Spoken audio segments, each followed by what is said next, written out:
हरियाणा और जम्मू कश्मीर दोनों जगह हुए विधानसभा चुनावों का आज परिणाम आ रहा है। शुरुआती परिणामों में स्पष्ट हो गया है कि कहीं बीजेपी के लिए खुशी, कहीं कांग्रेस के लिए खुशी है, यानी खुशी और गम दोनों के लिए बराबर बराबर हिस्से में आई। लेकिन सबसे ज्यादा दुख की घड़ी आई है दुष्यंत चौटाला और जम्मू कश्मीर में पीडीपी चीफ महबूबा मुफ्ती के पास। जी हां, दोनों ने कभी कमल का हाथ थामा था और यही हाथ उन्हें डुबोने के लिए काफी रहा।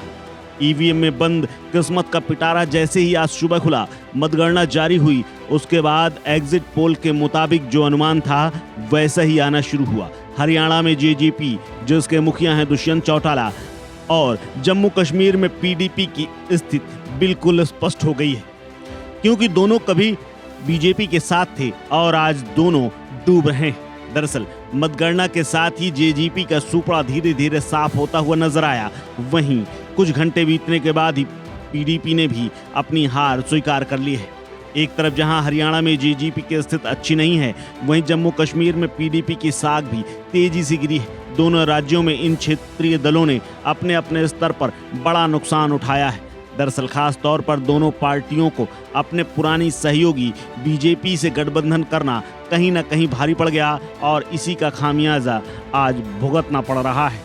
हरियाणा में अभी तक की आई स्थिति के मुताबिक रुझानों में स्पष्ट नजर आ रहा है कि सीधी टक्कर कांग्रेस और बीजेपी की है। बीजेपी और कांग्रेस दोनों बारी बारी से आगे पीछे चल रहे हैं। जहां एक तरफ बीजेपी राज्य में गेम पलटती हुई दिखी, वहीं शुरुआत में कांग्रेस ने बढ़त बनाई थी, लेकिन जेजेपी के खाते में शून्य नजर आ रहा है, जबकि इससे पहले 10 था और पिछले चुनावों में 10 सीटें लाने के बाद साल 2019 में न सिर्फ किंग मेकर थे, बल्कि दुष्यंत चौटाला ने 4.5 साल तक डिप्टी सीएम के पद का पूरा लाभ उठाया।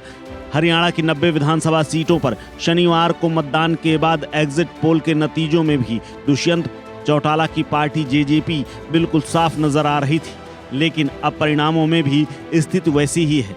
दरअसल एग्जिट पोल से पहले ही जेजेपी को सिर्फ 4% वोट मिलता हुआ नजर आ रहा था।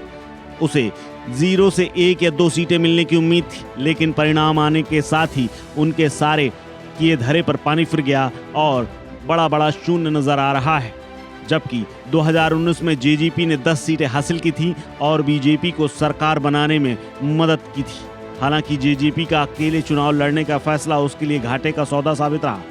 खास तौर पर किसान आंदोलन के दौरान बीजेपी के साथ गठबंधन में बने रहना भी जेजेपी की सबसे बड़ी चुनौती और सबसे बड़ी गलती भी रही। किसान आंदोलन में जेजेपी का समर्थन खोने से पार्टी के जाट वोट बैंक को बड़ा झटका लगा। दुष्यंत चौटाला खुद मानते हैं कि उस समय बीजेपी के साथ रहना गलत था और ये गलती उन्हें भारी पड़ गई। जेजेपी को इस चुनाव में भारी नुकसान का सामना करना पड़ा और पार्टी के लिए आगे का रास्ता भी मुश्किल नजर आ रहा है। इसके साथ ही जम्मू कश्मीर की बात करें तो यहाँ पीडीपी ने भले ही एनसी और कांग्रेस के गठबंधन को सहयोग करने की बात कह दी हो, लेकिन अपने पैरों के नीचे से जमीन खोदी है।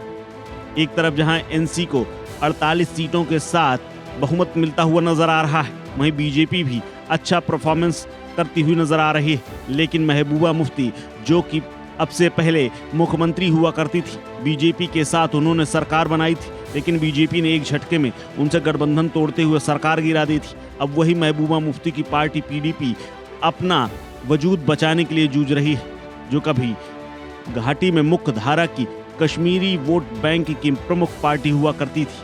अब वही पीडीपी 2 से 5 सीटों तक सिमटती हुई नजर आ रही है और उसके बड़े बड़े नेता हारते हुए नजर आ रहे हैं। पिछली बार के मुकाबले में इस बार उनकी सीटें बेहद कम आ रही हैं। 2015 में पीडीपी ने बीजेपी के साथ गठबंधन किया था और तब मुखिया मुख्यमंत्री बनी थी, लेकिन जम्मू कश्मीर से अनुच्छेद 370 हटने के बाद पीडीपी की स्थिति और कमजोर होती गई, क्योंकि वो पार्टी विचारधारा के खिलाफ चली गई थी और परिणाम ये हुआ कि पीडीपी के समर्थकों ने पार्टी से दूरी बनाई।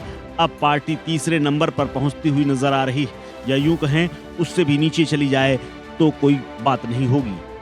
हालांकि इससे पहले वो न सिर्फ किंग मेकर बनती रही है, बल्कि किंग भी बनने के कई मौके पाई है। इस खबर में फिलहाल इतना ही। अपडेट्स के लिए बने रहिए वन इंडिया हिंदी के साथ।